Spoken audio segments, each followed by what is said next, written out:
সালে এই বছর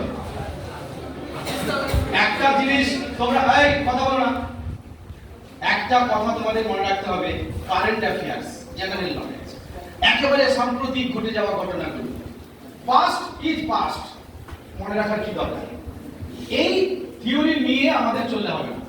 প্রতিদিনের ঘটনা, কালকের ঘটে যাওয়া ঘটনা, সেটাও কিন্তু আমাদের জেনারেল নলেজ সমৃদ্ধ করে। আমাদের মনে রাখতে হবে কারেন্ট অ্যাফেয়ার্স, একেবারে সাম্প্রতিক ঘটনাবলীর নিরিখে প্রচুর প্রতিযোগিতামূলক পরীক্ষায় কারেন্ট অ্যাফেয়ার্স থেকে প্রশ্ন আসে। সেরকম একটি কারেন্ট অ্যাফেয়ার্স এর কোশ্চেন দেখো, 2024 সালের মে মাসে, লাস্ট মাস চলে গেল, কোন ঘূর্ণিঝড়ের কারণে প্রায় 30 ঘন্টা ধরে উচ্চ জোয়ারে সমুদ্র সুন্দরবন প্লাবিত হয়েছে? আচ্ছা, আমি একদম সামনে একজন ছোটকে ধরি, এর সঠিক উত্তর দিয়েছেন রেমান।